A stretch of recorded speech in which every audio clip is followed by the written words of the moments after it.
Helen, the whole. This meeting is being recorded. Today we are talking about Xenophon, and so I just want to open it up for you guys first. What stood out to you? I want you guys to direct this conversation. I have so many different thoughts on it, but what stood out to you the most from this reading? Yes,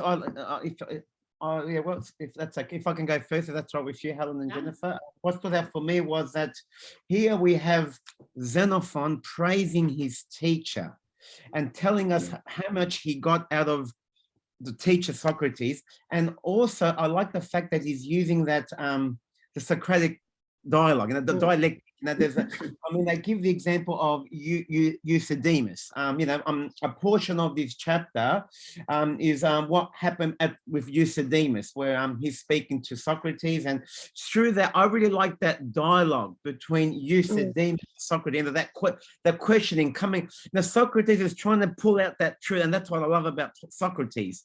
And it's good that Xenophon focused on that aspect of his teacher. Look, I've got a lot of notes, but I'll say more in the next hour, but they're my initial notes. So I enjoyed the dialogue and just the richness of the conversation. Yeah. That's for me. I really was struck by how I learned more about Socrates. I saw other aspects of him through Xenophon's writings as opposed to Plato, because Plato thus far has been the only encounter I've had with Socrates through Plato, and then some art that I've looked at. But so this was really cool to see another perspective of Socrates, and I feel like I have a fuller perspective of him because of this encounter. Yes, as a teacher and a person. That's what I was thinking as well. As I was reading it, I kept on thinking that he's a philosopher, he's a soldier, he's a historian, and it's a tribute to his teacher. And I thought that's, it reminded me of how students sometimes write letters at the end of their time at school.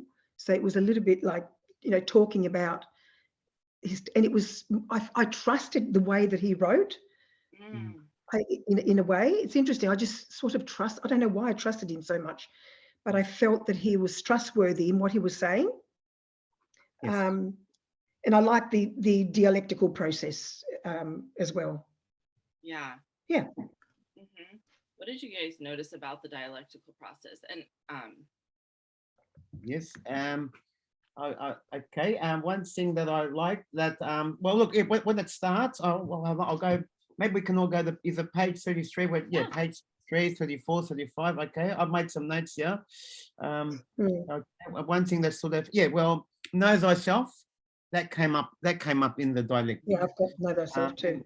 I'm on page 35. Then did you know somewhere on the temple the inscription know thyself? I did. And did you pay heed to the inscription, or did you attempt it? So rather than read it, so I think that stood out for me. As classical education, that we want our students to know themselves, not to really know themselves, strengths and weaknesses. That's how I interpret it, ladies. And when someone says to you, know thyself, it's to admit that somewhere I need to improve. I'm not strong in all my areas. And sometimes, and at one point before you speak, on page 35, it says here, this really stood out for me, ladies, middle of page 35. Those who do not know and are deceived in their estimate of their own powers are in the like condition with regard to other men and other human affairs. They know neither what they want, nor what they do, nor those with whom they have intercourse, but mistaken. So in other words, sometimes, when I read that, Helen and Jennifer, I believe sometimes even our students can be deceived. Our students think they know it all, but they don't know it all. You know what they do know, Helen? They just know what they have to do to pass the test. Did you hear that? What they have to do to pass the test to get the report. And then what happens once a year's over? That's it. What have they learned? What have they grasped? Nothing. I look at my classrooms from Helen. If I ask them 5 months now, what did you learn in history? They're going to say nothing to me, Mr. Bezekos. They just did tick the boxes, So so I really think that that's the emphasis here, though. The emphasis is the emphasis is to meet the outcomes That's and right. to do the The test. outcomes and the And, deceit. So when and I read that, yeah. Helen, I think our students, many people are deceived. That they think they know everything, but they don't. So I could talk for hours about that, but that's a really good distinction. The distinction between meeting outcomes versus knowing who you are, or this knowledge of self and your surroundings that you're discussing. yes. Knowing outcomes versus knowing self. And the other thing I want to say is, do we do the dialectic in Australia? Helen and I would agree, and people, the whole world's watching us. Most people would say no in Australia. I say that with sadness, Helen and Jennifer. In America, it's a different case. You have classical schools, you have homeschooling parents who are listening right now and say, we do that at home, but we're hoping that things can change, Helen and Jennifer, in our country. Now, we want to start the dialectic. Now, we want to start having those conversations, Helen, were you going to say something? Oh, I'm going from one thing to the other. But Okay. One of the things I've done. Do you mind if I comment on what Con said before? Oh no, yeah, you do that. Yeah. So I think that a lot of people don't know how to engage in dialectic, and there, even in the classical community, like a lot of classical schools and classical homeschools say that they're classical because of the book list that they're using, and miss that it's a method. It's almost exactly like this passage. They know the outcome that they want, and then they think a lot of times, and I don't think it's an arrogance. I think it's a genuine, they're still learning. Like that, oh, it's the book list. Or they'll zero in on one aspect of classical education and put all their eggs in that basket. And because they're super enthusiastic about it. So that's kind of a natural reaction. And the people who are change makers tend to be enthusiastic people. And so we tend to like really zero in and focus on one thing. And the more I've learned about it, the more I know that it's possible for anyone to do this in any situation, whether it's a public school or a private school or a homeschool, because it's a way of being with your students that you can actually access and do without rocking the boat in any educational environment. Like you could learn how to do this in public government schools and it would be amazing. You would create amazing results. And because it's ways of being and an access to questioning and perceiving. Like this is what I loved about what he was saying on 35 when he's talking. He says, what do you suppose a man must know to know himself? Man, that question, I feel like that question like hit my heart out of more than all the questions. I've been thinking about that a lot. Like, what is it that you need to know yourself? His own name merely, or must he consider what sort of creature he is? For human use, he needs to know his own powers. So there's this dialogue, the Gorgias, or it's the Meno. It's one of those two. But Socrates is talking about rhetoric. And he's saying one of the things to be persuasive that must happen is that you must know your audience's kind of soul, is the term, the translation used.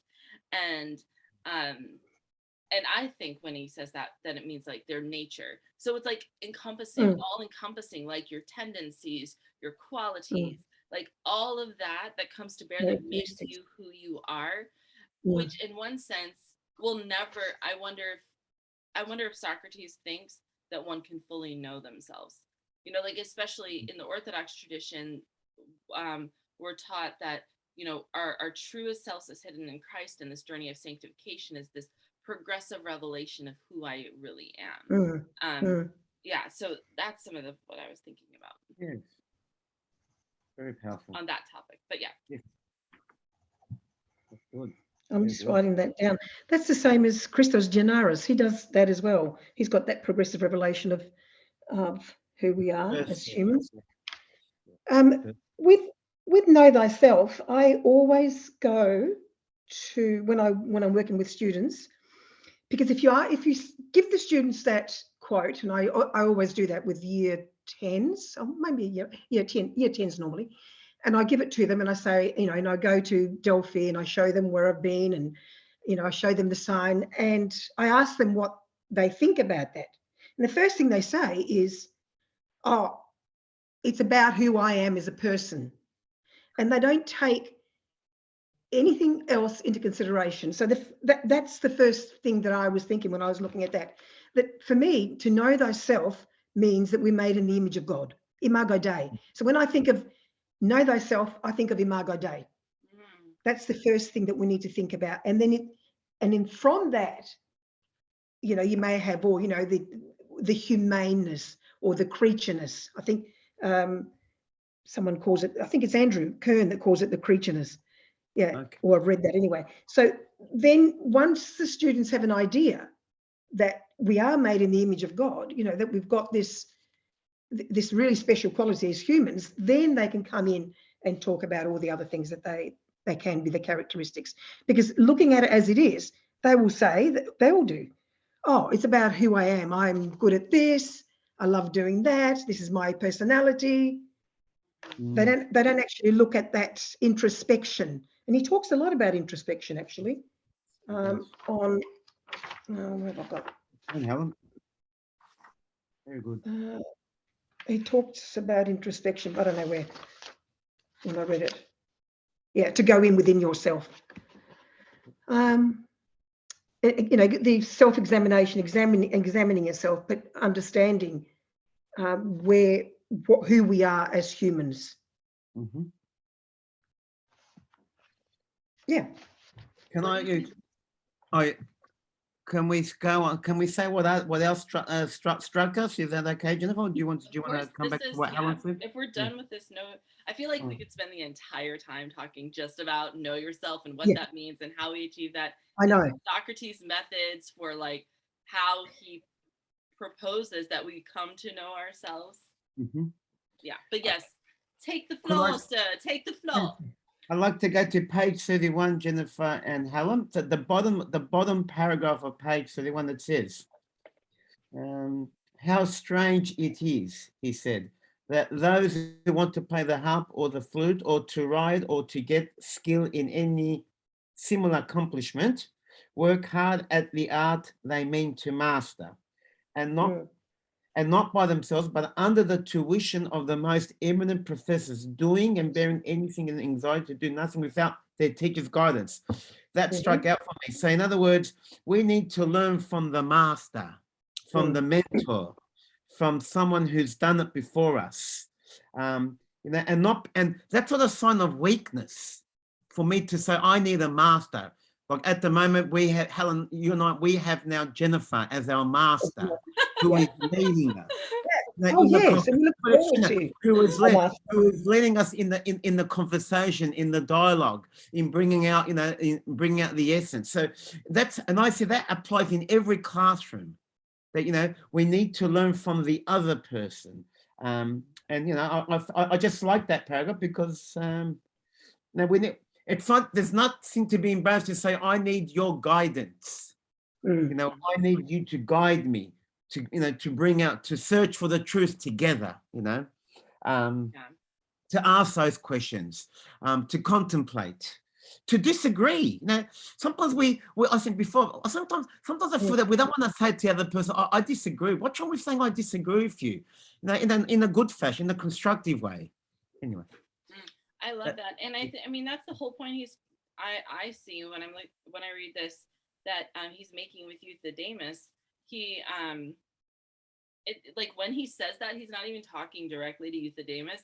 Euthydemus is like over here hanging out, and Socrates keeps dropping these comments in earshot to like bait him into this conversation. Like maybe one of the things they brought up in the conversation last night was like they wondered if Socrates saw something in him and was like, this kid is special. This kid's got some skill, but he's uneducated. He's untrained. He needs a mentor. So he keeps like positioning himself on purpose in earshot. Like, hey, this thing that I perceive that you think, this is the antithesis to it. So he's like baiting him. That sounds good. Yeah. Like, so because when we look at this piece as a whole, we have the introduction. I mean, it's a whole piece. So we have the introduction, we have then the dialogue is sort of like the body of the essay, if we're thinking of it like an article or essay. And then we have closing thoughts. And so the whole beginning is positioning for us what he wants to show us about Socrates. And he is talking about in the beginning, is he's pointing out different kinds of people and how Socrates deals with those. So he's explaining Socrates' methods. So the first method he discusses is his method of approach to vary. This is in the middle of the paragraph on page 30. He says, to those who thought themselves possessed of natural endowments and despised learning, he explained that the greater the natural gifts, the greater is the need of education, pointing out that thoroughbreds, by their spirit and mettle, develop into serviceable, splendid creatures if they are broken in as colts. And so he goes on to discuss that. Then he says, now I will show his method of dealing with those who thought, and this is at the top of page 31, I will now show his method of dealing with those who thought they had received the best education and prided themselves on wisdom. And so immediately he goes into the discussion of Euthydemus. And so Euthydemus is the model for that exact thing right there. He is a person in Socrates' esteem that thought he had received the best education and prided themselves on wisdom. And then he breaks him through this conversation. But first, and notice this is like, we can break apart this whole dialogue to get a lot of wisdom about teaching. First, how does Socrates invite him into a conversation? What does he do and what does he not do? What do you notice about what he does to reel him in, to invite him in? Doesn't he just ask him questions? I don't know, isn't he? Yeah, so what do you notice, Helen? I'm trying to find it. How does he You see, on 31, okay, so 31, at the first full paragraph, the second paragraph, at the first visit. So this is the first time one of them. that Socrates and them are hanging out near Euthydemus. Well, first before that, at the end of the first paragraph, he says, at present, Socrates observed he did not enter the marketplace owing to his youth, but when he wanted to get anything done, he would be found sitting at the saddler's shop. So first of all, Socrates knows where this guy is. He has specifically targeted this man. He sees something in him and he is going after him. So then at the first visit, one of them asked, was it by constant intercourse with some wise man or by natural ability that Themistocles stood out among his fellow citizens as the man to whom the people naturally look? So they go on about that. And then here, in order to set Euthydemus thinking, this is the first act that Socrates chooses to get at Euthydemus. And the thing he wants him to do is to get him thinking. So Socrates says, if in the minor arts great achievement is impossible without competent masters, to your point, Khan, surely it is absurd to imagine that the art of statesmanship, the greatest of all accomplishments, comes to a man of his own accord. Notice this is a direct example of what he just says in that introductory paragraph. And what he's talking about is it's almost like he can tell that Euthydemus is the kind of guy that isn't willing to submit himself to masters or hasn't really received an education. So how I'm reading this, my interpretation is that he's targeting that specifically, because then he has 3 or 4 more encounters with him.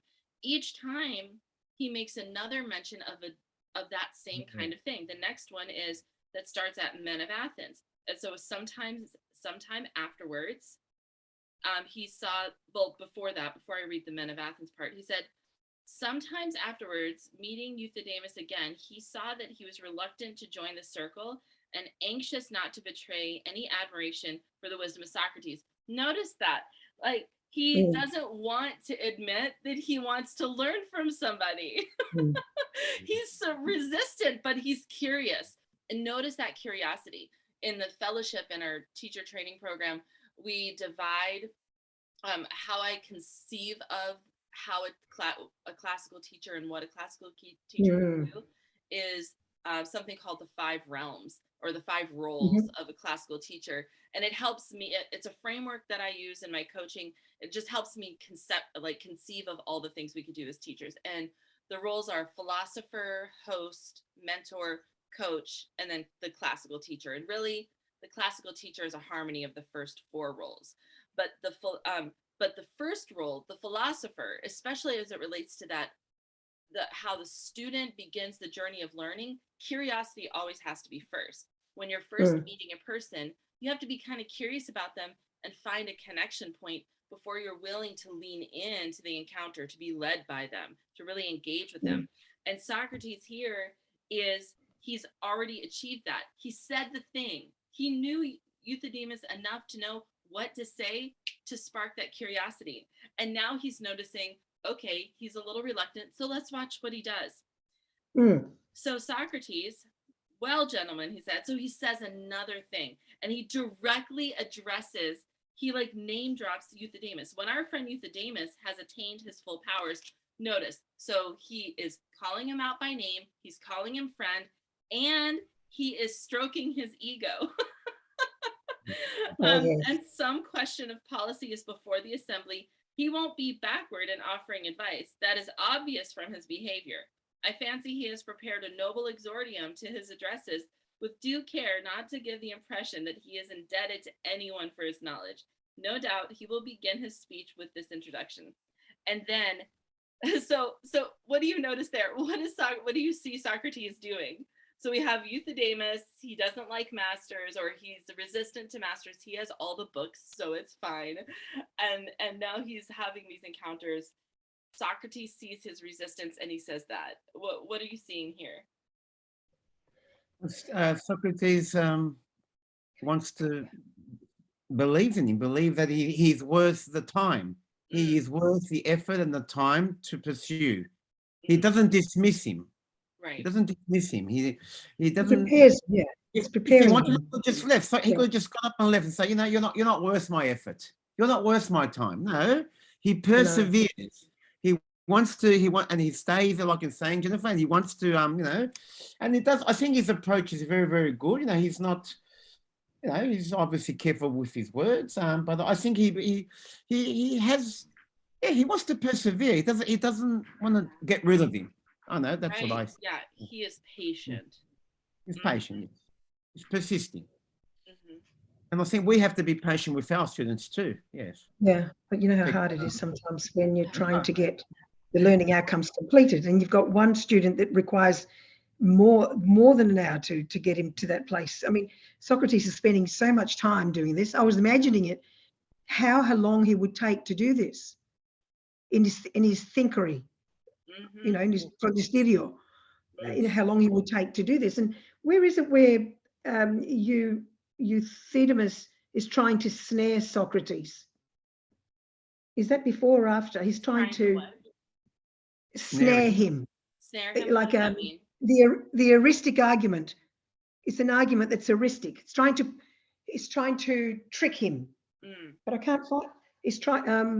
They're having a conversation, but Euthydemus is not coming in. He's actually trying to trick him with what he's saying, or trying to trick Socrates.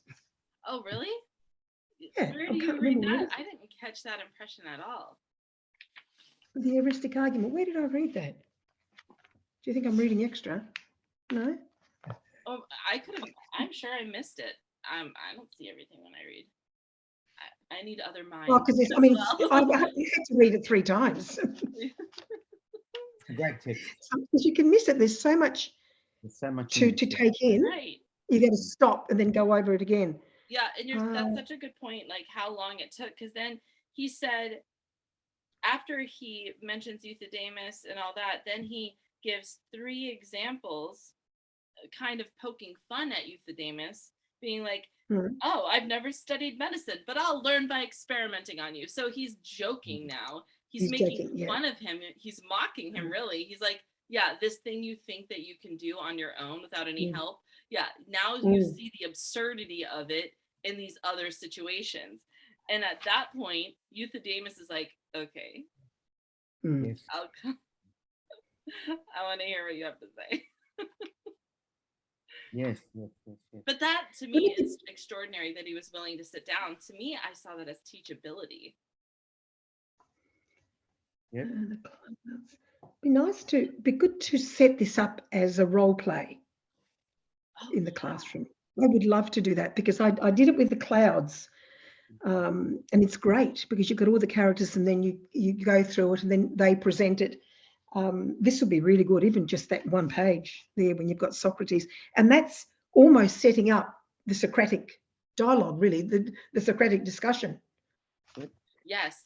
I love how clearly you see the beginning and the end in this dialogue, and you don't always see it that clearly, like in a natural setting. Like there's, in some of the dialogues, I feel like somebody comes and on purpose is trying to have a conversation with Socrates, or Socrates just drops in and drops the truth bomb, and then people are willing to engage. But like here, I feel like it shows us a more natural, like this is actually what it feels like to navigate inviting a student into this type of lesson, because they have to give permission in their mind, in their heart.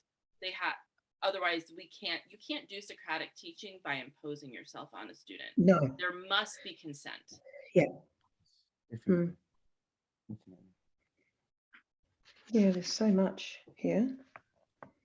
So the riches and the fraud. And then are you guys familiar with the stages of Socratic teaching? I think you brought it up last time. Yeah. The ironic, metanoia, and maieutic. Yeah, that's right. You brought up last time. Yes. Yeah. I Yeah, I totally see that here again. Like all the questioning I see is the ironic stage. Socrates deconstructing his belief about the idea that he doesn't need anyone. But then there's like some of those people last night in the book discussion brought up that there's also all these other mini ironic moments, metanoia moments. Like, okay, he has this mini metanoia moment about this idea and this idea, but it all culminates in him being kind of despairing. And upon my word, Socrates, I did feel confident that I was a student of philosophy that would provide, this is the top of page 35, that would provide me with the best education in all things needful, to one who would be a gentleman. But you can imagine my dismay when I realized that in spite of all my pains, I am even incapable of answering a question about things that one is bound to know, and yet find no other way that will lead to my improvement. And then that's, and he's like, yeah, he basically feels like a slave. He admits that about himself. Like he has this ultimate metanoia moment about his own insufficiency. Yes. But then the other cool thing that we don't, at least I haven't read all the dialogues, Plato's dialogues, so maybe it's in one of them that I haven't read. But from the ones I've read, and I was saying this last night, I've never seen a dialogue where I get to see the maieutic or so clearly, where, or I should say, it's explained in an expository way rather than just in dialogue. And so I love that Xenophon is explaining some of his ways of being and approach in this expository way. So, so then he goes on to talk about how Socrates loves this kid and what the kinds of things he teaches them. And well, he goes. You can visualize it.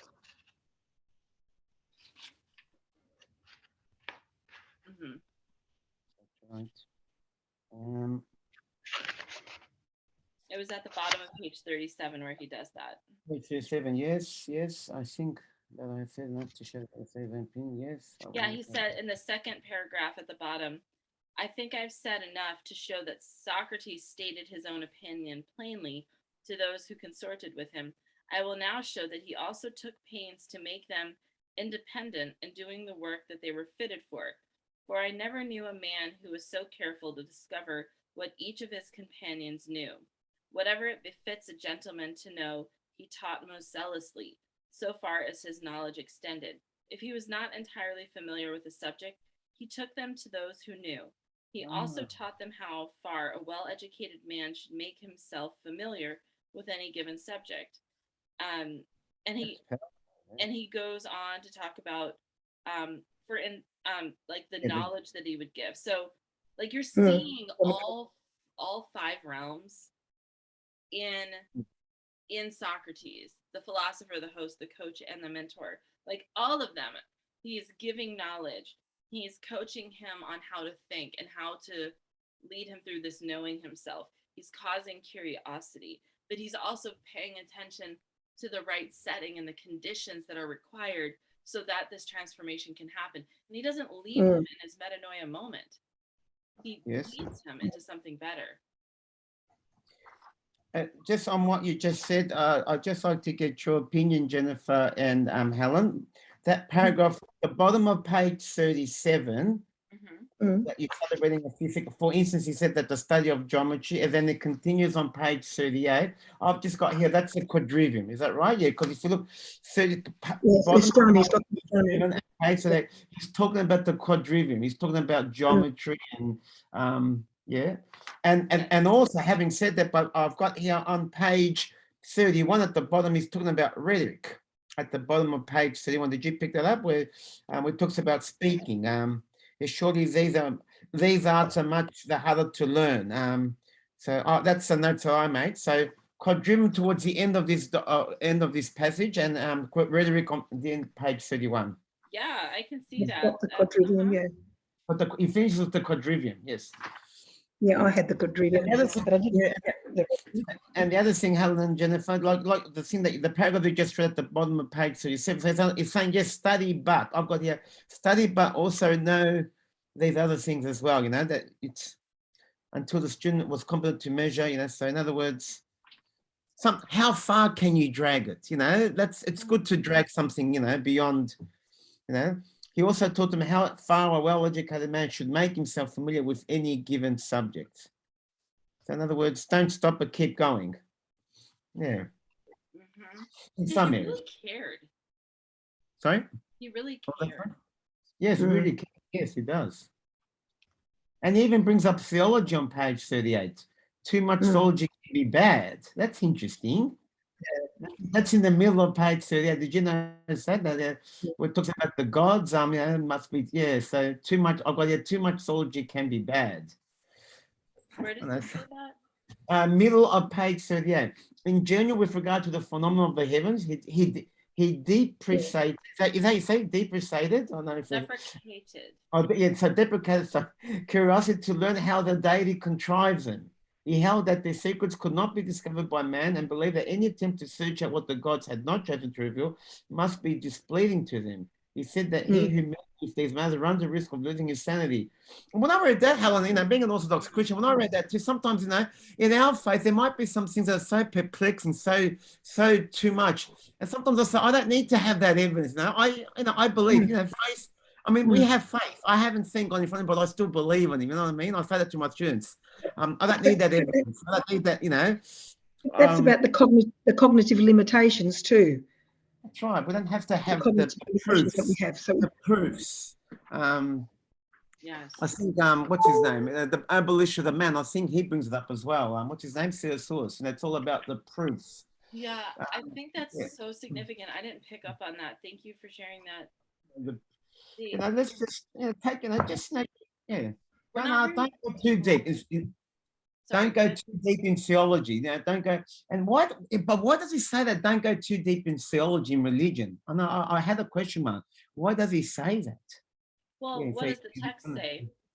Well, I suppose it's a paragraph I've just read. He said that he who meddles with these matters runs the risk of losing his sanity. So in other words, it's like building a house. Now, at the end, the house will fall down. You know what I mean? So you've built up that soul, like what you said before. You said that he cares about his soul. He's built up that soul. And if he asks those questions, he can bring him down.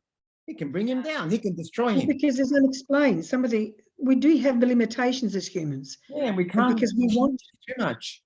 Well, yeah. So maybe that's even an example of Socrates then knowing himself, like. If that's a genuine limitation, so I'm going to assume for a minute this is a genuine limitation, then that would be an example of knowing thyself. Like what Wendell Berry talks about, the living within the limits of creaturely life. Yes. And maybe there are things, the deep mysteries of things that we really can't know. And just let them be. Huh? Is that right? Let them be.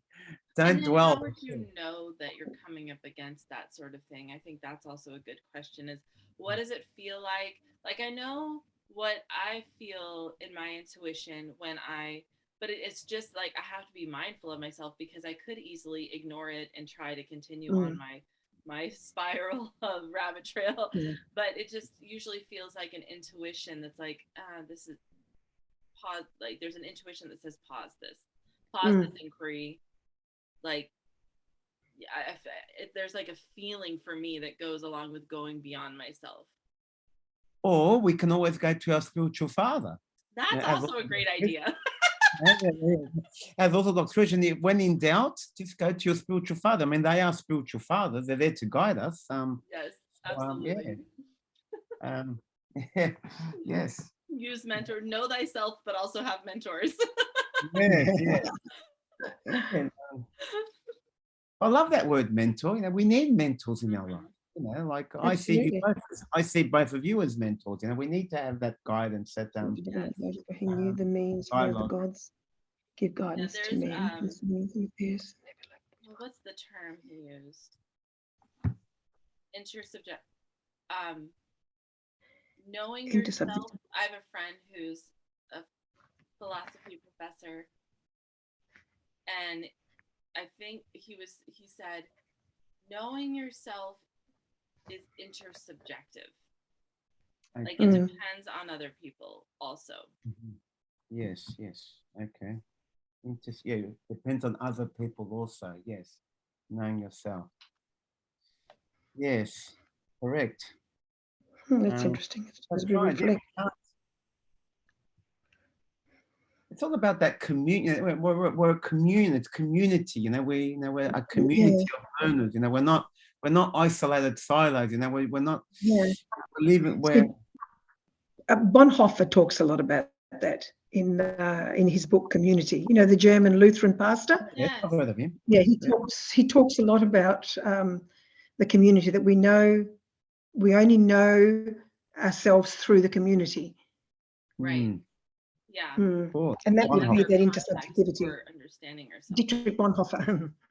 I love him. I haven't read his full work. I've only read a couple of his quotes, but the couple of quotes that I've read, I've attached to, and I'm like, oh my goodness, this is so good. I studied him at year 12 with my students, and they loved him. Yeah. Okay.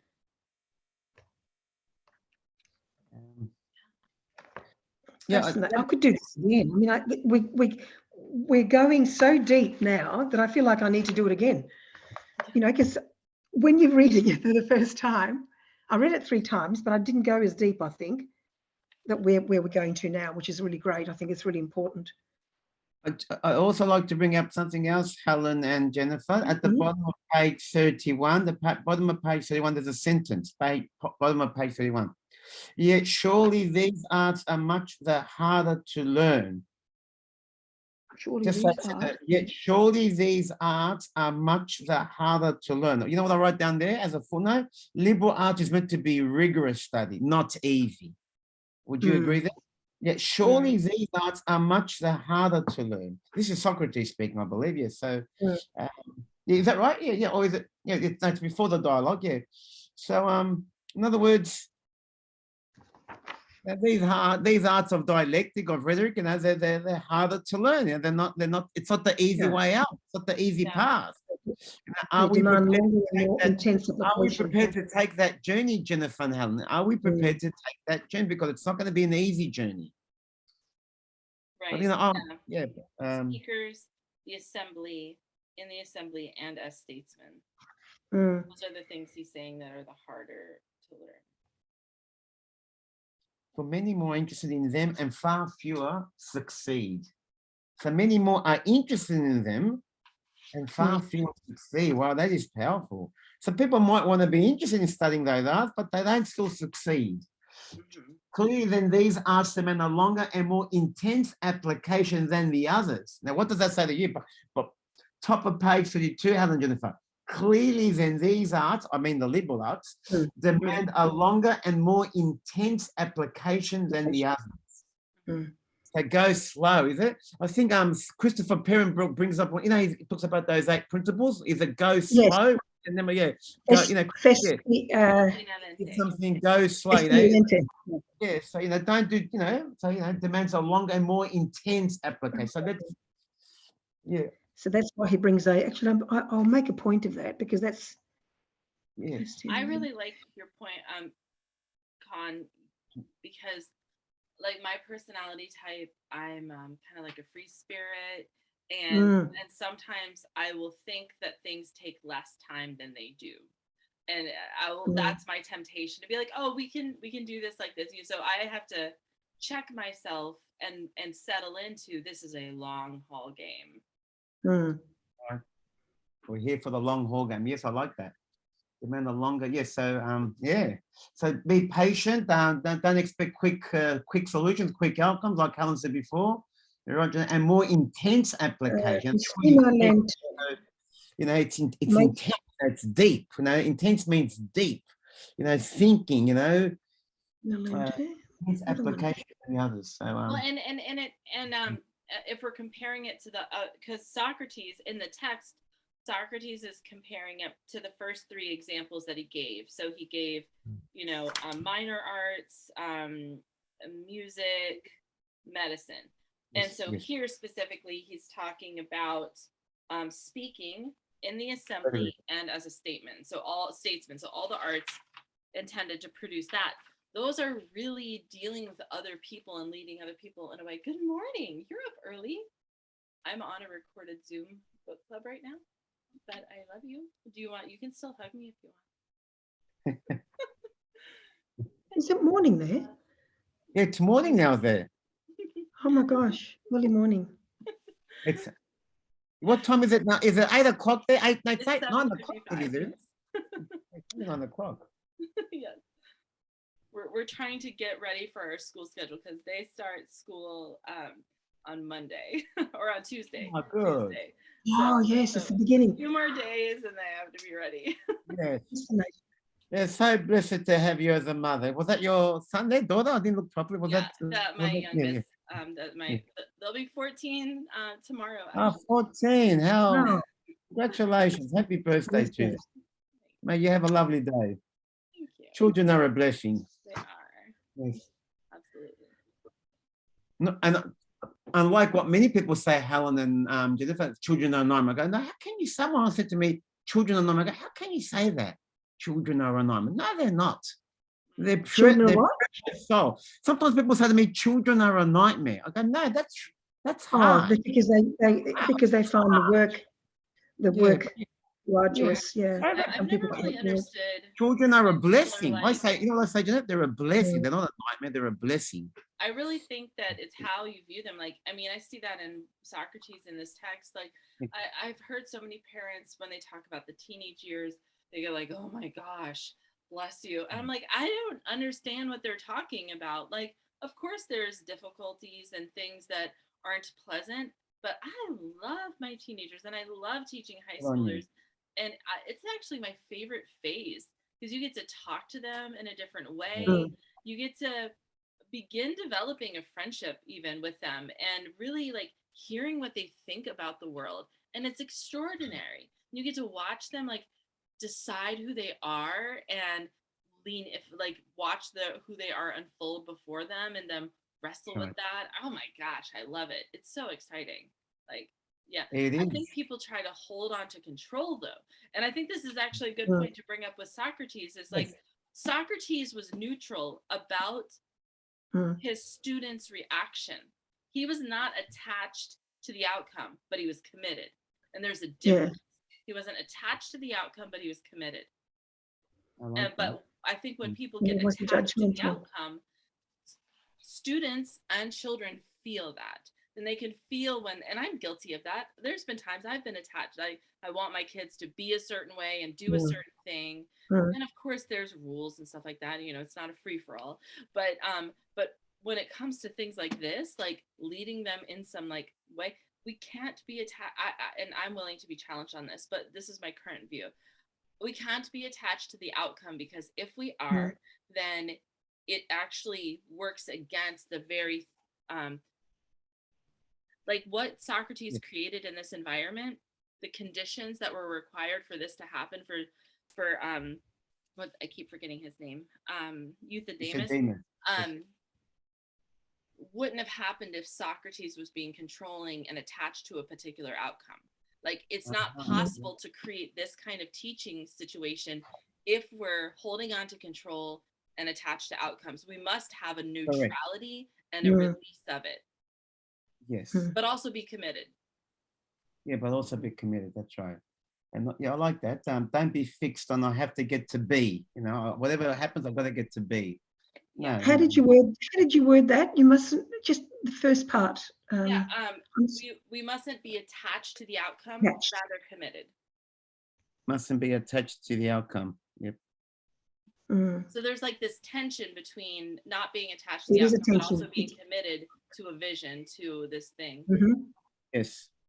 It produces, energetically, it produces very different results.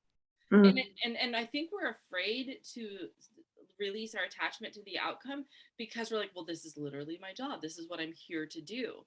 And so inadvertently, because we take our job seriously, we'll attach to the outcome, but then we create conditions that make it very difficult to actually see that outcome happen.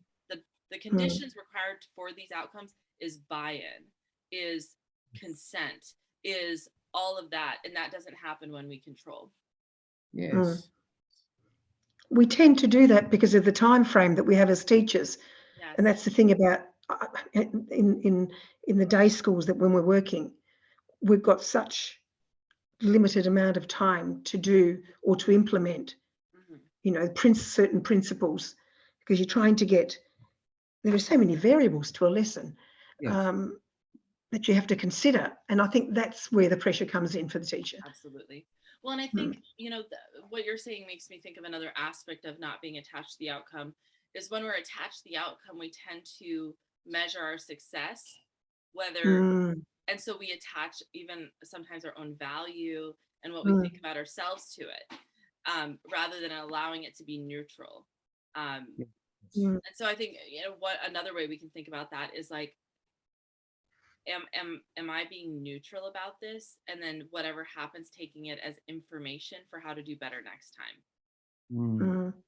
Because I don't think that not being unattached from the outcome means I'm being irresponsible and not completing my tasks. Yeah, that's right. You're it's not more of an energetic relationship. Yes, that's right. That's right.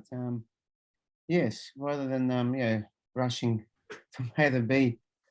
Yeah, but and right, and it comes out so much in this passage, you know, how he sets the scene. Yeah, it's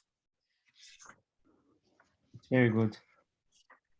And Euthydemus said then, and I think Euthydemus at the end he's won by Socrates.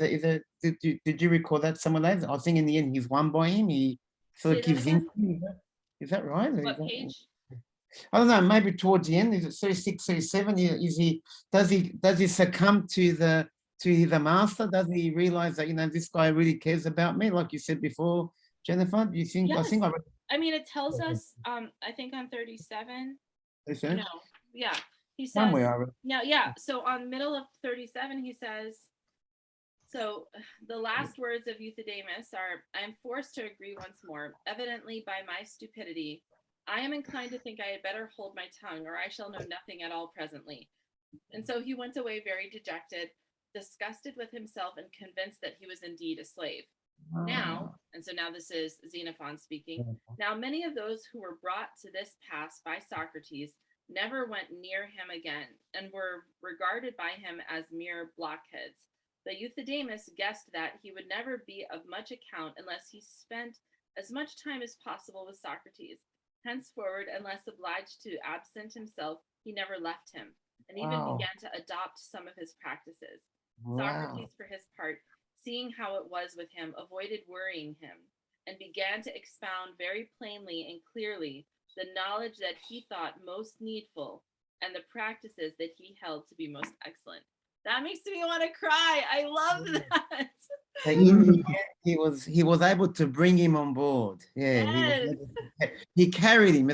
He carried him. It's like, you know, it was all worth it. All that effort of help, for all that effort, all that questioning, all that, you know. They do call that holding, don't they? You hold. He was holding. That's the term that I often use. You're holding your class, or you're holding the concept. You're holding your students to get them through, to cross them across the threshold that we always talk about. Yeah. Yes. Yeah, that has a good ending, Oh, doesn't yeah, it? we talked about threshold in here. That's right. I know. Yeah, Helen's written an article about that in our I next did news. write an article. Finish the article. Oh, fantastic! I finished it. It's in the. I think it's in. Did you? It's in. Do I Yeah. not get the Coming out on Monday, and I think, Oh, it's Jennifer, coming you're out on our Monday. or I've added your name to our mailing list, Jennifer, so you'll get it on Monday too. You'll get the Yay. 8th official newsletter. Wonderful. Yeah. I can't wait to read it. Now, I don't know if this is being really deep, Helen and Jennifer, but Xenophon in Greek. Xenos means stranger, foreign. Xenophon. Phon is voice, phony. I know. Do you see that the name has to give it? Is he a stranger? I mean, I know. Look, this might be entirely ridiculous, what I'm saying, but Xenophon, Xenos, means a stranger. You know, is he a stranger in his? I know. As I said, That's this really might be interesting because we Xenophon. learned in the beginning that he He's was he and he even though he wasn't a thing in banished. Jennifer, even though he wasn't a thing, he fought with the Peloponnesians. Like he fought against Athens. You know, did you? I think he was banished. That's really fascinating. Hey, so and he just was- for the record, there is no question or thought that is out of like alignment. Oh, Like that's the classical spirit of inquiry includes all the questions. You know, Okay, all right. we Okay, don't thank know you. if we don't ask. So be free, All be right. free for the question. Xenos, is he a foreigner? Is he a stranger? Xenos, do you know? Does he live up to his name? You know, I'm a Xenos, Xenophon. Oh, I don't know. That's a I good mean, question. He certainly left his country, Helen and Jennifer. He left Athens. You know, they were, you know, they were foreign to him. They were foreign to him now. They weren't his okay, but the names are fascinating. I always receive them in Greek, which is really interesting. I hear Jennifer talking about Xenophon, and in my mind I hear Xenophon. And another difficult question. This is called memorabilia. How do you define memorabilia? Is that memory? Memorabilia, book 4. So the passage that we read, Jennifer and Helen, is from memorabilia. What does Isn't that Latin? Is that memory? Well, that is the first part of the word, so I would. That's right. That's the first. But memorabilia. Oh, no. Do I need to Google that word? What does yes, I'm googling it. And another one. How do you say that in Greek? I like to know. How do we say that in Greek, Helen? Just a memorabilia. How do we say that in Greek? Well, I didn't look them up. The Yes. English definition for it is objects kept or collected because of their historical interest, especially those associated with memorable people or events. A memorable people. Now I'd be interested to see what the Greek word is and then like what the original, because obviously this is a translation, Yes. so there's always something lost in translation. But that's the English definition. Do you want me to do I have time for me to quickly Google it? Memorabilia in Greek? Yes. Memorabilia, okay, in Greek. Here we go. Give it in. Sorry, Jennifer. And here we go. Memorabilia in Greek. Oh, no, there's a book. And I want to. Oh, here we go. The rabbit trail ensues. Memorabilia Xenophon. Hold on. Oh, here we go. Apomnemonevmata. Oh, that's interesting. Apomnemonevmata. You say memorabilia. It's a Apomnemonevmata. I came across that. What does that mean? I used to know what that meant. Apomnemonevmata. Apomnemonevmata is memorabilia in ancient Greek. Apomnemonevmata. Yes. Maybe that's our homework. That's my homework next. What does that mean? Apomnemonevmata. Yeah. Apomnimi. But then, apomnimi. And classical teaching is about memory. Is that right? Remembering. Memory. We're remembering things. We're not forgetting. Our kids forget. We live in an age, Jennifer and Helen, where our students forget. They even forget what they did yesterday. Isn't that sad? They forget. They're forgetful people. Well, they don't have to because they've got their telephones. That's right. We live in a forgetful culture. We forget what's And I want to be honest with you. I want to be for the record. I want to tell you, Jennifer. Now, I read this 3 times, and I'm glad I read it 3 times. I did too, 3 If times. if I only read this once, I would have come to this class with nothing to say. I would have been quiet.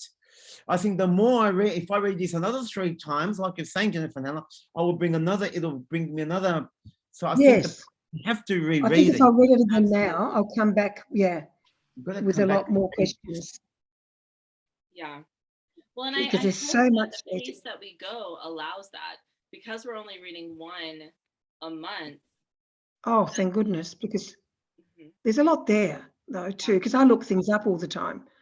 You know, I do some, and you sent a reading for us as well. Yes. Say that again? Yeah. Yes. You Yeah. had you sent us some reading too. Some reading? Yes. An Something attachment. about his wife or something. I think he sent us something about his wife, like a. Yeah. Oh, kind of yeah. a Yeah. link. Oh, Something okay. about Yes. his wife. Yeah. So I Yeah. linked to, I try to find a good article online about the Mm. person's life to Yeah, that was good flesh too. out. Okay. Yes. Sorry, I wasn't present. I was like, when did I do this? I don't know. No, I know, because you do so much you forget, because you can't keep everything. No, Now I'm going to take all the stuff we've covered tonight. I'm going to take and make connections, obviously, with our pedagogy, and then prepare for the next one. Yeah, which I think the next one is on some. Yeah, I think it's in the. I made an error in the but I'm just gonna go with the error and not make it a big deal. So I actually totally skipped over Clement of Alexandria in this go round. So I think on the schedule it's Rabanus Morris. Yeah. So we'll just go with what's on the schedule as to not create confusion, and then I'll just make sure to come back to Clement of Alexandria when the new schedule comes out, so we don't miss him. So Rabanus Morris, Education of the Clergy, page What 250. Page what page is 250. it called? Page 250. Yes. 250. I'm looking forward to that one. So that's in 4 weeks' time. Yes. Yep. And look, Rabanus? Helen and I are trying to get more people to come, Jennifer. Like, I put it on LinkedIn and we're putting it on. Oh, we've told so many people about it. So it's going to be in our newsletter too. So we're trying to get more Australians to come, Jennifer. They. Do you want me to write a blurb about it, or do you want? Actually, maybe that's. Oh, that'd be great, actually. I just go by your blurb, what you send in your email. What does it mean to be educated? Yeah. But if you want to try write something for, we're happy to put in the newsletter. I just want to get more Aussies coming to these meetings. Now, they should. Well, this is incredibly valuable to me. I love the way both of you think, and it's so instructive to me, and I learned so much from you guys. You ask great questions, and I think this is why we learned so much from you, though, because you're organized. You always say that you're not organized, but you're so organized in your mind. You're me. What's that? What? She's Meutic. Was it Meutic. Jennifer is Meutic. It's like birthing a baby. Brings the best of us. Jennifer brings the best of us. Oh, bless you, Jennifer. Well, okay, so I say I'm not organized because of the way my room looks. Like, if you could see outside, I have because your mind's very organized all over my. I have maybe 50 sticky notes on my wall around my computer. We love sticky notes everywhere. Stacks of paper everywhere. I've got no more money left. How many books have you and I bought in the last couple of weeks? I'm broke. Well, I'm going to buy that one now. The one I started, the one about patterns for life. An Orthodox reflection on Charlotte Mason. I am really excited about that. Penance for life. And it's very simple as well. It's a simple book. It's 2 authors. It's written by 2 moms. 2 moms. Yeah. 2 moms. Yeah. 2 Orthodox moms. We're going to start speaking American soon, Con, you and I. That's right. We're gonna make Jennifer talk Aussie. Come on, g'day, mate. Yes, I'm excited. I actually just found I have 2 books that I learned about yesterday that I'm gonna get because So there's a collection of classic Australian poems, and then Ah. that it's supposed to. You tell me if this is true. That it's an Australian classic. Something about Hanging Rock. Oh, you're Hanging Rock, Helen. Hanging Yeah. Rock. Yes, Oh, yes. What's Hanging the full Rock. title of that book? You know the Hanging Rock. Picnic at Hanging Rock. And there's even the movie. There's a movie called Picnic at Picnic. Right. So like the original classic that made that term popular is what I was being told about Yeah, it. there's a story that says it's in Mount Macedon. Yeah, so it's about 1 hour from where I live, Helen. Yeah, Yeah. So I'm gonna uh, get those to you so I can start brushing up on my Australian literature. there's a story that some a girls' boarding school went for a day excursion to Hanging Rock, Mhm. and apparently many went missing or not sure, and they made a Is movie. that what the book is about? Yeah, that's what the book is about, and I even made a movie. Richard Weir, Helen. I'm not sure if the director Weir did it or some Peter Weir. Yeah, yes. But look, I reckon the movie's a bit too far fetched. But there is some truth to it that they did get lost. Yes, they did. And I think they never found them, or I don't know. It's There's a very something. Wow. eerie That's place. kind of tragic. Yeah, they got lost. So It's a rugged terrain there. The terrain is very rugged.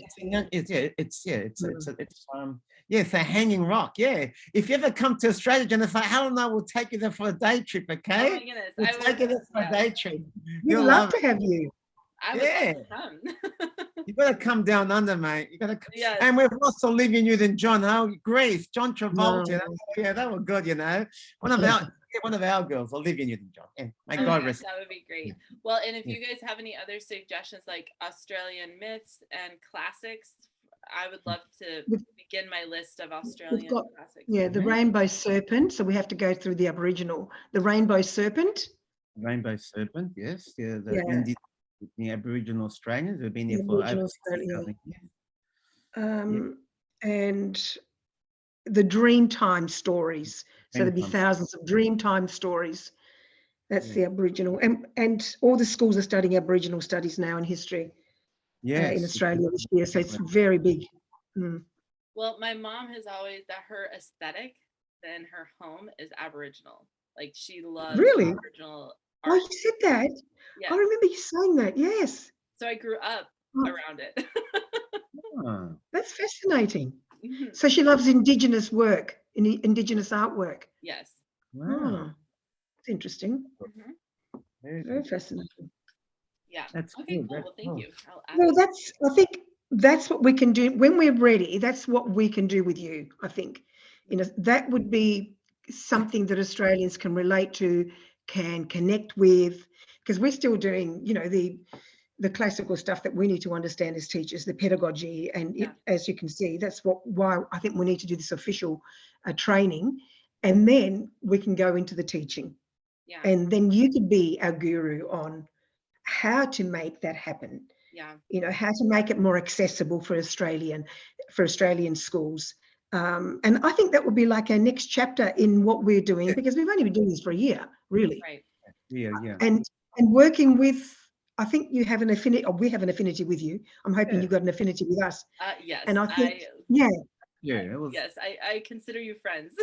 And I think that we could work on a program together, and you could do a PD for all of us, and we could do the prototype, and then we can put it to the committee, and then we'll do a PD around that. Yes, I see a role for Jennifer Helen. I see a role for Jennifer Helen doing a PD for Australians as a master teacher, in pedagogy, something. But we can discuss that with Jennifer at some stage. Yes, but we'll have to find a suitable time for Jennifer and us. But Jennifer, we would like to get many Australians, and not just two. I mean, I want to get at least 10, 20. Coming on. We don't want Jennifer to spend all this time for two people. No. It'll be. Like when we did the Thursday conference, we had 100 Australians. We had about 100. I know that was a blessing. We had 100 Aussies. We can do the same. So we want to get as many. Yes. Well, let me know how I can serve. No, but we'll talk about we'll I'm going to stop the recording. Thank you. I'm not hanging up. I'm just stopping the recording. But thank you all for coming.